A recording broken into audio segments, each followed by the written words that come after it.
Mobilisons-nous pour libérer l'avant-garde militante. Communiqué du Mouvement Noir de Libération, France, 4 juillet 2020. 1978, Paris.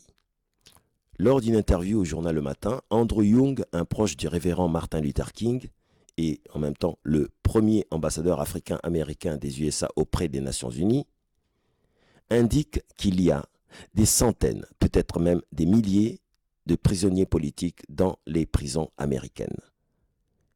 Les USA ont planifié leur oubli. Et un demi-siècle plus tard, le dossier demeure clos pour ceux qui ont été ciblés par les services secrets, COINTELPRO, et souvent emprisonnés en isolement.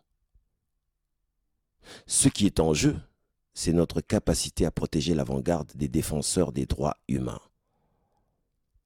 La seconde partie du XXe siècle a été marquée par une guerre idéologique que les supporters du racisme ont perdu, de la défection de la ségrégation aux USA à la chute de l'apartheid, pouvoir blanc versus pouvoir noir.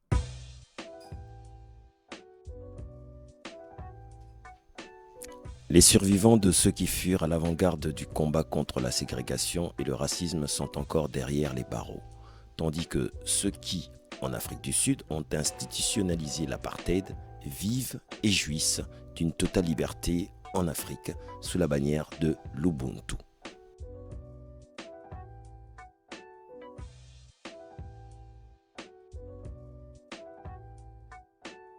Les prisonniers politiques historiques des USA sont des prisonniers de la guerre pour les droits humains. Leur dossier doit être placé à l'agenda international maintenant afin qu'un protocole de libération collective soit adopté. Mobilisons-nous pour libérer l'avant-garde militante. Communiqué du Mouvement Noir de Libération, France, 4 juillet 2020. 1978, Paris. During an interview with the newspaper Le Matin, Andrew Young, a close friend of Reverend Martin Luther King and the first African-American ambassador of the United States to the United Nations, stated that, quote, "There are hundreds, perhaps even thousands, political prisoners in the American prisons," end of quotes. The USA has planned their oblivion, and half a century later, their file still remains closed for those who've been targeted by the Secret Services, COINTELPRO. See www.jerryshoney.org, and often jailed in solitary confinement. What is at stake here is our ability to protect the vanguard of the human rights defenders. The second half of the 20th century was marked by an ideological war that the defenders of racism lost, from the defection of the segregation in the USA to the fall of apartheid. White power versus black power.